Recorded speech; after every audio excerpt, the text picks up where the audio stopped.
Hello, weirdos, ladies and gentlemen, and everyone in between. It is Riot. I haven't been saying much lately. We have just achieved 1 month since the final Terriblefest.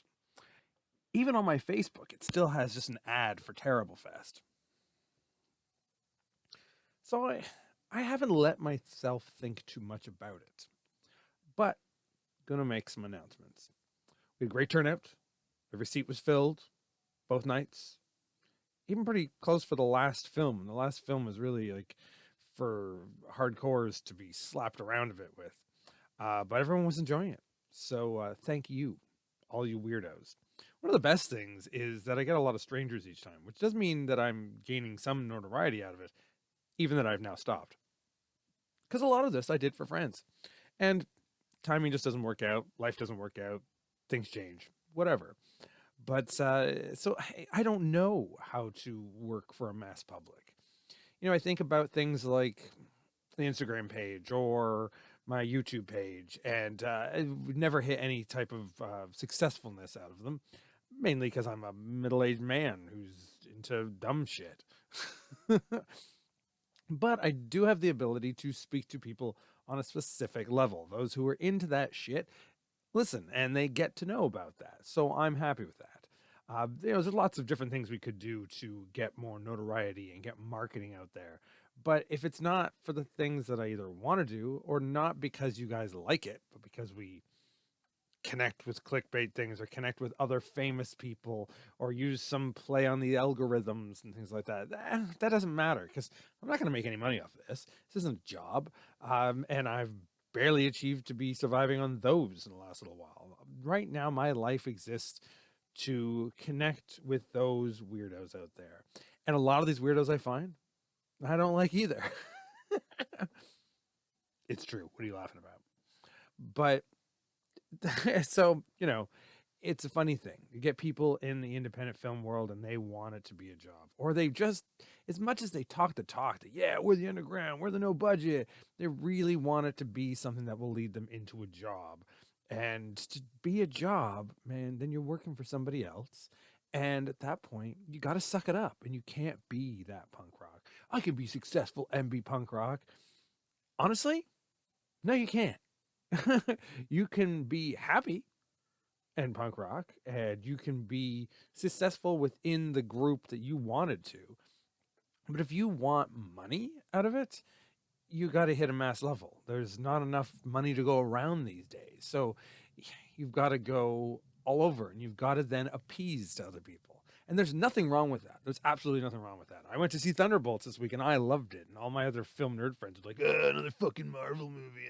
I'm like, dude, it's fun. Shut the fuck up. Someone like, no, it's not fun because it doesn't speak to me on my cryptic level. I'm like, okay, fine. So there's no arguing that. However, for me, it is. I enjoy it. And then I can go right back to being encrypted weird shit right afterwards, too.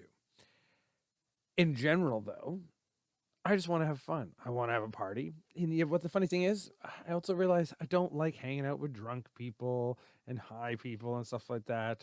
And it's not just because I'm an old fuddy duddy. I was always that kind of a fuddy duddy. It's just a fact. But we still find ways to have fun. And I appreciate you all for taking those journeys with me. And for those who take a different journey, I'm not judging. It's joy for you as long as you ain't hurting nobody. And therefore, great. I'm just not going to go out there helping and marketing, supporting you, and reposting and sharing and advertising for you and hyping you up and wingmanning you or whatever you need those terms because I'm just not in it and ain't got no time for that. But I'm hoping that all these weird artists that I've worked with over the years are still kicking it out there. Like even some of the ones that I've had very little contact with. Think of I think it's Eric Walford. He made Bigfoot's Bride, and I've seen him on social media a couple times, and he has a really cool short film that's doing the festivals right now. People are loving it, and I hadn't really heard anything of his work since he played at our festival, and I'm like, great, it's amazing that he's still doing things. And that makes me happy to see that these people who I enjoyed that stuff, their stuff went kind of quiet, and that if you just go and look it up, they're still kicking it. And I'm like, great. That is very cool to me. Thinking of people I've been in contact with in the last couple of weeks. Let's like right after Terriblefest, there was Toronto Indie Horror, which is an event that happens for a week twice every year at Eyesore. And people think I'm associated with it, but it's usually because I'm doing door for it, and I help advertise for it as well too, because I want to support it and play some pretty cool stuff. And sometimes, especially more in recent years, their stuff has crossed over with some of the underground scenester guys that that I am in contact with, as well as like the Montreal event. Was that Casa Bandlang? I don't know what it means in English, so I never say it right. But both of these and my festival had Wormburner, the short for the same people that made Brain Bucket, and that have recently made the film called Bum. The other two were very short shorts, and this one still in the same style with this returning villain Ted Nightingale. And but this one's a lot longer. It's a bit bigger deal, and it played up in San Francisco at the UFF, which I've always considered like a sister of a festival, because usually around the same time as mine, and we're very similar wavelengths, even that I'm not specifically about found footage, but weird and underground tend to go in that direction. So we meet a lot of the same people. But anyway, during that week of Horror Indie Toronto, Indie Toronto Horror, Toronto Indie Horror, whatever. Chris's festival. Yeah. Anthony, the director of all three of those productions, came down and he brought his villain Ted Nightingale with him. So I got to meet both of them. They are amazing characters, and I'm really hoping that we will cross paths into a production of something in the future, because they are kooky like me. And I couldn't enjoy them enough. I was really glad I got to meet them. They're from just up the Quebec border area. But so at least they're Canadian. It's been difficult to go down to the States. I haven't got to meet some good friends from the scene, like guys like Lucky McGee or Janice Click or Bruce from Bloodsick Psychosis. We talk all the time, and I would love to hang out with these guys. Or Mike from Bloodsick Psychosis, or Justin from Gosh Darn Video, and there's many other guys more southern that I never want to meet ever. Hey, you're all cool with me. About a week or two after Terriblefest, old Terry Chew comes back to Toronto at the Paradise to play Open Doom Crescendo, which honestly, every time I've ever watched it, I've kind of wandered around in it because I have the attention span of a goldfish, and it's like 3 hours long. But this time I went and watched the whole thing. After a very long Q&A, I stepped outside at the one point that he does a shout out to me, and that I wasn't there. So he thought I left, but I was literally outside the door, and I walked back in afterwards. So I was there for the long haul. And it's really for Open Doom Crescendo, Terry's film. He's the maker of Mango Shake that I've talked about a lot. Open Doom is his massive opus. It's like, it kind of feels like the 90s digital filmed early Japanese action movies that are basically homemade looking, but still done for everybody. However, Terry's magic is that he does it in his own language. And I don't mean Cantonese or English. No, I mean his personal, individual own way of speaking to people about emotions, mindsets, broken mindsets, fixed mindsets, tactical mindsets, over the hill mindsets, and under the hill mindsets. It's his own thing. And like many other comedians that I like, you have to witness it a few times. You have to give it time till all of a sudden you either can understand the language or you think that you do. And that gives you your own response to it. And that's a magic all on its own. There's many guys I've talked about in the past who a lot of people don't get the first time I show them their stuff, and it takes them 2 or 3 films or so forth to get into it. This would be the second thing I'd seen by Terry, and also you're going through this bombardment of it for 3 hours. So by the end, you at least have your own view of what it means, if not what it's supposed to mean. Does that sound cryptic? Yeah, it does a bit. But it's a wild ride, and you can pick it up on Blu-ray from Gold Ninja Video, or you can probably catch Terry still touring it somewhere. He goes on the road and he gives it his all and makes sure strangers everywhere can get a chance to see it, and because he wants to spread the emotion of a martial arts movie that looks like a bunch of putties and emo rocker kids fighting in a lost field. But that's just the top of it. That's the icing. There's a much more softer, malleable cake inside that's filled with Swedish avant-garde films about death. Sounds like I'm making that up. I'm not. It's really a legitimate explanation. So now you're going to have to go see it. Or if I didn't tempt you, then maybe you're not that type. Who I also bumped into literally this past weekend was Nick and Joe of the Found Footage Festival. They came down to Eyesore, went out to one of their shows. That's the Video Hoser family all went out to check them out over those 2 days. Great to see everybody join in on that. And they came out and we did a little sneak thing that's going to happen.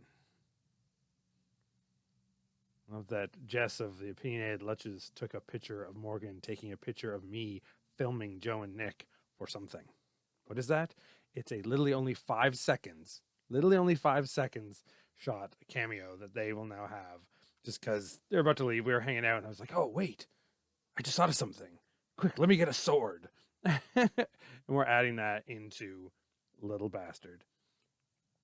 LilBastard. Remember we've been talking about that from months ago? Remember when it was still warm in the summer before and I filmed and made a music video for Thunderglove? Thunderglove has their new album out on all your digital platforms. You can even buy a CD of it if you wish, which I think is pretty fucking cool. Or wait for a Bandcamp Friday. That's what I did. So they get all the money off of it if you do the digital download. So get on that. There'll be all sorts of links on my social medias for all that stuff as well. Or you can check out the video I made for their last album. But when we started doing that video, that was the first day to start production on a new film idea I had. Because we had some younger regulars hanging out at Eyesore Cinema. And I thought, let's pull them in on this, including my friend Kieran, who I was working with for a bit at Black Market when I was, as always, doing random jobs so I can afford to be this art weirdo. But that movie changed as it went through. Every thing I make a script, I meet the people who are going to do it, I get them to do stuff, realize, okay, this isn't in a wavelength, but I want them to enjoy it because I'm paying them in pop and pizza and, you know, some other snacks later on. That's about it. And copies of the DVD or whatever. So I want them to be having experience and having a bit of art done in this. So if nothing else, I hope it inspires those guys to go and make other stuff because they've all talked about it and wanted to. So if they see LilBastard when it's done and they're like, this is shit, which is fine, I will love it if it inspires them to make more stuff because they were all really creative people like Aaron, Desta, Alice, and Kieran, and a couple of regular faces that will be coming back. An old friend of mine from high school, Brian, had been hanging out lately, so we got him in the film too, and I think he's catching the bug with the rest of us. But if you want to see it and you're in Toronto on the 27th of this month, May 27th is a Tuesday at exactly 8 o'clock, which of course will always be late, but aim for 8 o'clock. LilBastard will premiere at Eyesore Cinema as a closed store event. So the store won't be open, but you can come in and hang out in the back room and watch the film. If you pay what you can, just leave a donation. Helps me buy more pizza for the crew and cast. But other than that, just come out and see it and laugh at your friends who are in this. Most of the people seeing this are probably involved in some way. Then I'll add it to the Patreon page, and you can see it there if you're a patron, which, again, thank you guys. I want to let you know, everyone who is on the Patreon, who has been on the Patreon in the last 5 months, if anyone's left, I'll check, but I'll still put your name in it. That means that your names will appear at the end of the credits of LilBastard, as well as the big super thanks to Jason, Aaron Whiteley, and Dev, because they are the super pooper producers, and they will end up in the credits, top one being Jason this time. So thank you guys so much, and you'll see their names at the beginning of the credits and the end of the credits. Isn't that fancy? Isn't that fancy? But yeah, what can we do else to entice you to come out and see it? Oh, I can show you a new trailer. The trailer I don't have online. I only showed it once at the Witch Bar on Davenport when we watched a just hangout horror movie night about 2 weeks ago. Super small crowd for that, but it was cool because there were some other young filmmakers who I've met through the festival that came out, and they all kind of met up and chatted for a little bit. So that was very cool to me. And they seemed to enjoy the movie, but we were mainly chatting and fucking around during it. But we did get to see this trailer, and this is the only other place other than Patreon where you can see this.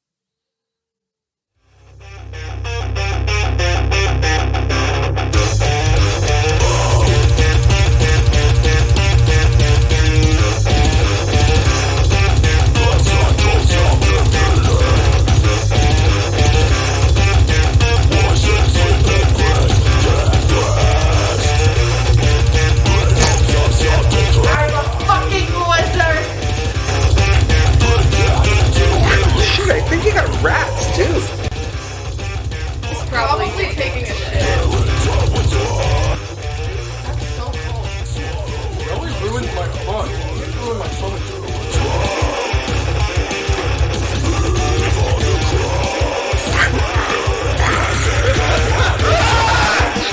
Weekend done. You little bastard.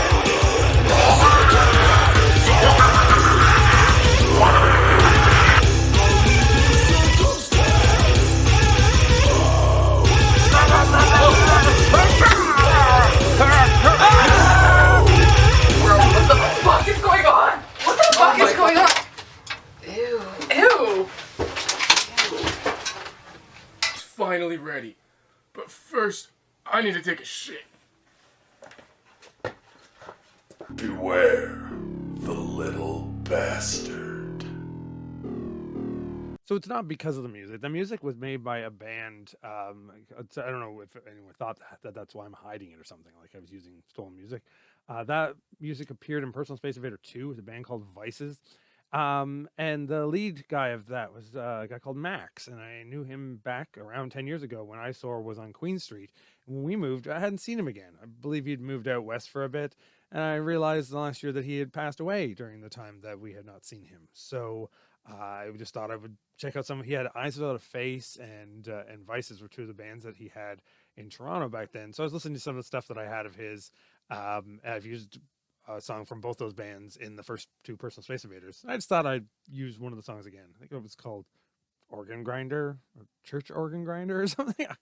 But that was the track called. But the band was called Vices at that time. There are some great bands that have added their songs into to LilBastard, including Thunderglove, who also have a cameo in it. So awesome. But you're gonna have to wait till that comes out. I will list all that on the day, which is again the 27th, Tuesday, the 27th of May at Eyesore Cinema. Again, only available online for Patreon people. We're not sure what we're gonna do after that. I will have some kind of giveaway DVDs for it, but then we'll see what the future will lead for that film afterwards. As we start on film number 9, Farces of Death 2. If you want to be in Farces of Death 2, let me know, because this is the deal that happened with the first Farces. This is what will happen again. If you make a 3-minute comedic death scene, no matter what it is, I will give you some ideas, but if you have your own idea and I still throw it in there, you get co-ownership of the movie. So you can make your own DVDs of it, your own VHSs of it, your own Blu-rays or whatever. You can sell them in any way you want. I will be releasing a double Blu-ray of the first two myself, so I will be your competition. But that's what you get for being part of it. When we do these compilation films, Farces of Death 1 is my only one that I created, but it was kind of part of a bigger thing when we reached out with all the guys in the scene that we all kind of became friends during COVID, when we started doing funny things like that. But then post-COVID, all of us made different films like that, which was like Taxi Killer Potatoes, Romantic Rendezvous, then basically Shrek Crack is like that, and then my Farces of Death. I think there's probably more that I'm part of, and I apologize if I'm forgetting, because I don't script ahead. I just think on the fly. There will be more, of course. I'm always open to doing that. I love making these little cameos and things. We just got a copy of Uncle Sleezo's Freaky Hour, or what I can't remember the full title of that is, but Uncle Sleezo's from Lucky Soretti, and I totally forgot that I had a newsman cameo in that film. And so thanks again for having me for that, guys. And that's available on SRS, so pick that up anytime. But all that said and done, it's put me into a very what next type of scenario. And when I say, what do I want to do next? Well, obviously, Farce of the Death, but that's not going to take a lot of work because I just got to kind of edit together later. And if you guys don't make shorts for it and don't want to be in it, well, it just doesn't happen.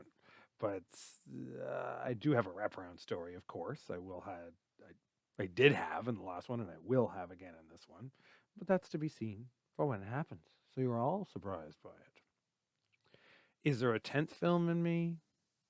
I have a story that I wanted forever, and it's going to be a big passion project. Will that ever happen? You get this bullshit from people on the internet who's like, the reason you do it isn't because you're afraid, it's because you're lazy. I'm like, well, yeah, but both. It's not because you don't have the money for it. You're waiting for the right time. You just have to do it. And that is not the case. If I want to make a film, I can just do it. If I want to make a specific one, that's specifically the way I want it to happen. I don't want to make it I'll make it half-ass. Of course it will be. It's going to be me. But if I have to change it, I'll do something else. That's the wonder of doing things underground, no budget, punk rock, whatever you want to call it, backyard. This is for me. So that one will happen when it happens, if it happens. But now the Terriblefest isn't happening next year. People ask me, well, why'd you stop? Well, one, don't like taking people's money ever.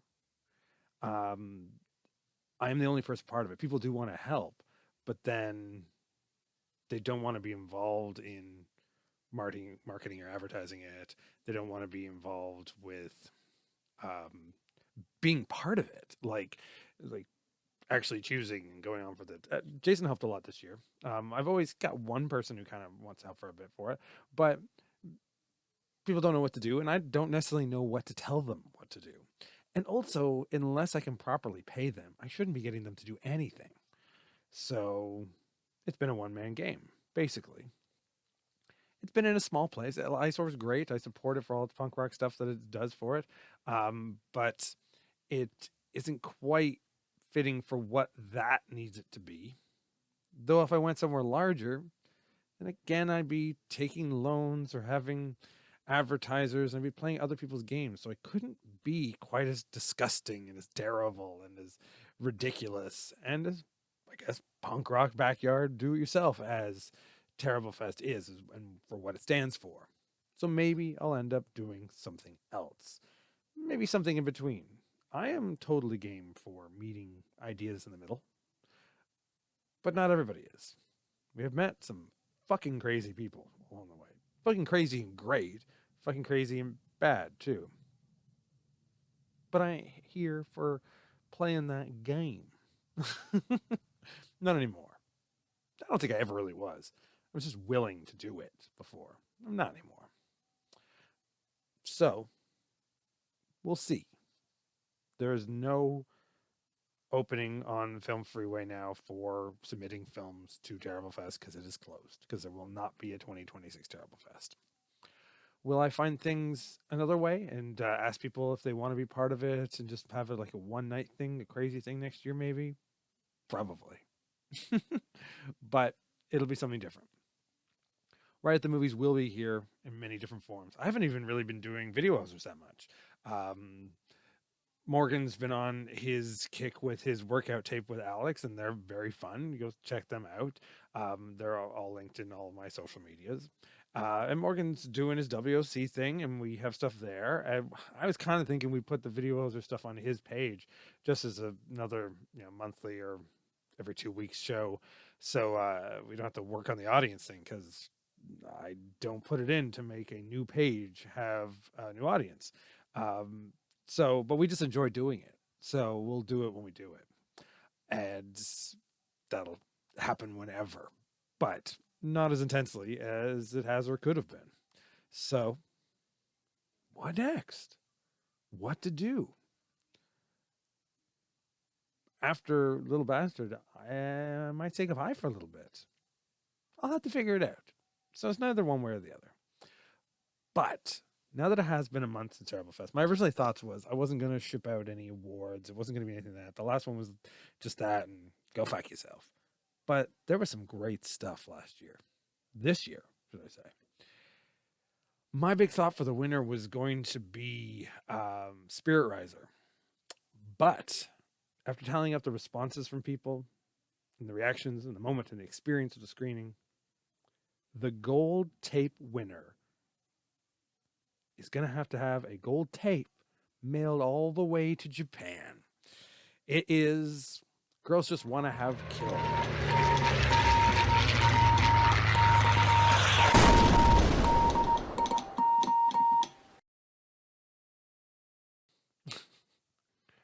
Sean Kurosawa. You're getting a gold tape sent to you. So I should really message you and ask for your address. And I should make a new gold tape. Might have some secrets on it, but it's going to be painted gold, so you might not want to put it in your VCR. You never know. For a bunch of you out there, I'll be sending some big thank yous and that. I'm always loving shouting out for everybody who's been in the festival, and especially the returners, and some great new faces in general, though. But close the night. It was Airfryer Massacre, MMH. He's doing tons of stuff. You're gonna see MMH productions everywhere eventually, I'm sure. Of course, Spirit Riser. There no way that will be the last stop on their film career. Absolutely not. Olivia and Wallet Monster. You're gonna see Olivia acting and appearing and directing again. I made an appearance in something that they were editing together that they were going to release soon. So I'll for sure let you know about that. I played a evil, right-wing, masturbating, mom-loving priest / scientist, I think. So not a nice character. Or was it? No. I had so much fun with rabbits that it played and all the shorts, the bazillions of shorts. I just can never get a chance to list it all. But I'm always name dropping them on my socials and everything else. So thank you all. Thank all of you for taking part in the 8 years of Terriblefest, the 10 years of Riot at the Movies, the 13 years of Riot at the Movies productions of making films, and everything we've been doing at Eyesore, everything we've been doing in Video Hosers, and even my appearances on WWOoooooooo and everybody else's. A great podcast that came to me and asked me to be on them in the last month. The Amityville podcast had me talk about Amityville Outhouse for God knows why, and all I did was talk about the scene and other people because that's all I want to do.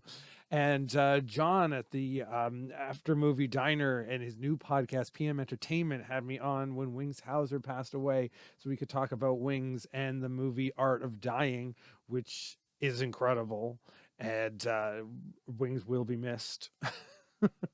Wings will return in the next Marvel movie.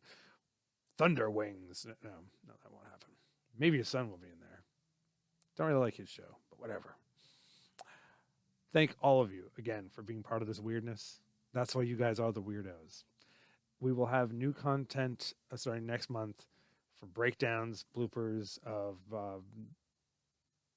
LilBastard, and soundtrack links will be up after its premiere on the 27th.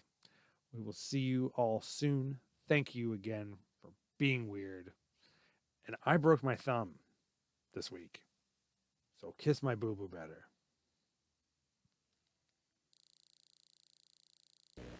Where is the cheese outlet?